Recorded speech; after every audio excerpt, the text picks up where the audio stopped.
Hello student, आज हम लोग R S. Agarwal mathematics class 10th exercise 1B question number 16 को सॉल्व करेंगे। क्वेश्चन नंबर 16 में सबसे पहले हम लोग इजी वे में पढ़ते हैं।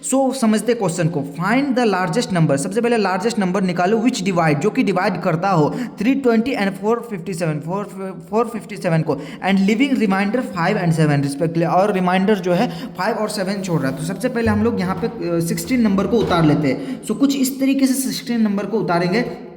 तो सबसे पहले गिवन लिख लेते हैं हम लोग, सो दैट कि आपको अच्छा से समझ में आए। गिवन में हमारा सबसे पहले हमारा ये दिया हुआ एक 320 एक नंबर, और एक दिया हुआ है 457, और उसमें बोल रहा है कि इच केस में जो है ना रिमाइंडर छोड़ रहा है, एक 5 और एक 7 लिव कर रहा है रिमाइंडर।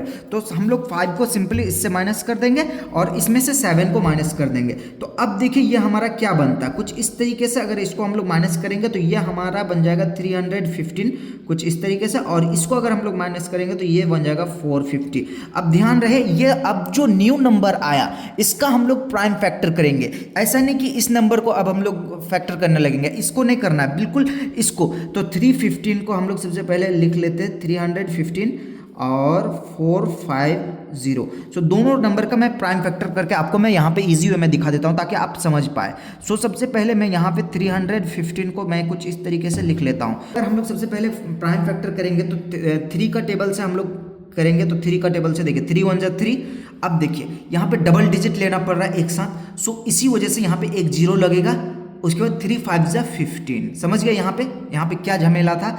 मतलब ये आप जीरो लगाना ही पड़ेगा आपको, क्योंकि यहाँ पे यह सिंगल डिजिट हो रहा है। जब भी हम डबल डिजिट को एक साथ कटाएंगे तो हमें एक जीरो लगाना ही पड़ेगा। अब देखिए हम लोग 5 का टेबल से इसको कैसे काटते हैं। 5 2 जा 10 एंड 5 1 जा 5। अब देखिए 7 3 जा 21 हो गया, एंड 3 1 जा 3 कुछ इस तरीके से आ गया हमारा।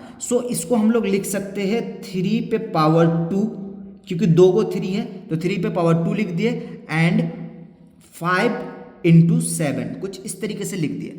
अब हम लोग सिंपली 450 का भी निकालेंगे उसी टिप से। 450 का हम लोग यहाँ पे निकाल लेते हैं कुछ इस तरीके से।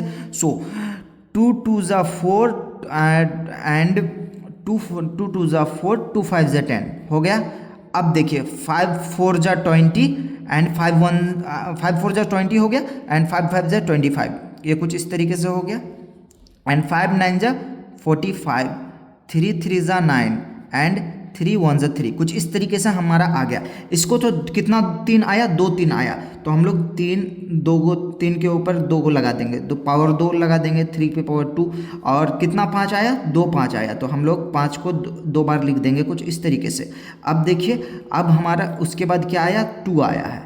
इस टाइप से हम लोग लिख लेंगे। अब हम लोग HCF जब भी हम लोग निकालेंगे सिंपली HCF में हम लोग क्या निकालते थे, जैसे HCF जैसे ही होगा कि मतलब दोनों में कॉमन में सबसे छोटा पावर देखना, लेकिन इसमें तो बराबर पावर है, इसमें दोनों बराबर पावर है, इसीलिए एक को लेंगे।